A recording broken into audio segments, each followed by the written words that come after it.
Pineapples! What does least favorite Sonic games have to do with this? In all honesty, I would have picked a different game besides Sonic 3 and Knuckles, but that's the only one that is actually lauded for being such a huge game when it isn't. Chances are, most of them will say Sonic 3 and Knuckles.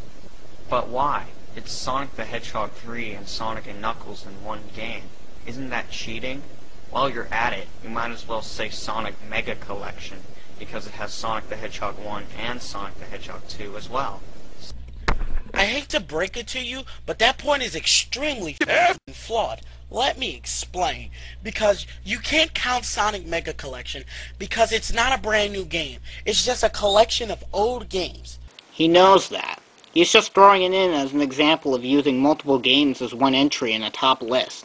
Sonic 3 came out before Sonic 3 and Knuckles, so wouldn't that mean that Sonic and Knuckles is a combination of a new game and an old game? The reason you count Sonic 3 and Knuckles is because it was supposed to be developed as one whole game. If everything in the world happened exactly as it was intended to, it would be a very different place. Just because something was intended to be doesn't mean that it is. So yeah, most people don't consider video games like Sonic Mega Collection or Super Mario All-Stars as individual games.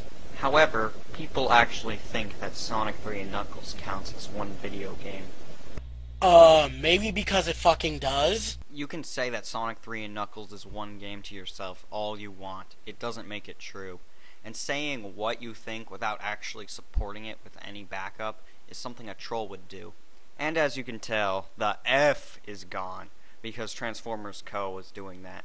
I talked to him about the Sonic 3 and Knuckles thing before, and he agrees that Sonic 3 and Knuckles for some reason is one game. So I believe that he didn't watch this part, and he thought whatever Sonic and Tails for Life could have said is true. And yes, I've heard the argument that they were supposed to be one video game, if not for budget and time constraints.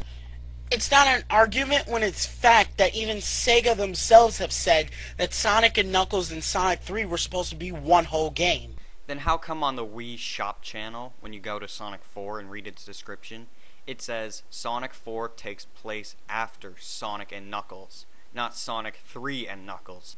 If Sega believes that they're the same game, how come on the Virtual Console you still have to buy Sonic 3 and Sonic and Knuckles to get Sonic 3 and Knuckles? Is it because then they can make more money?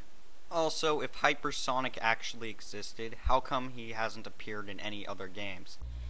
But do you want to hear a secret? It doesn't work like that. They were sold as two video games. They are two video games. Sega probably just split them in two so that they can get double the money and all the reception.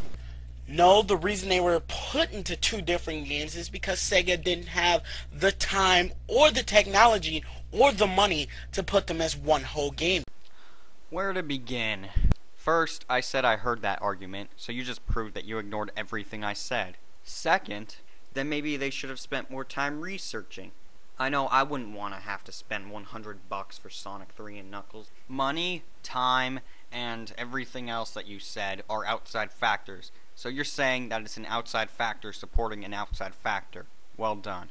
Plus, I already said that what's intended and what happens are two different things. So repeating what you say, even though it's been countered, is a very trollish argument. You fucking moron. Thanks for that, Sonic and Tails Tip Plumber. So that's it. Video over. He doesn't do some outro, like summarizing his points or saying other things. He just says, video over. Oh, and he does this too.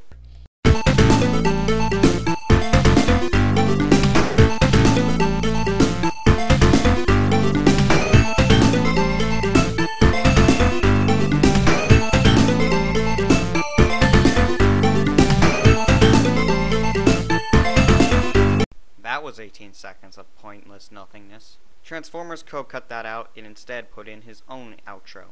Like my Dark Angel of Light commentary, I know you've improved. No comment.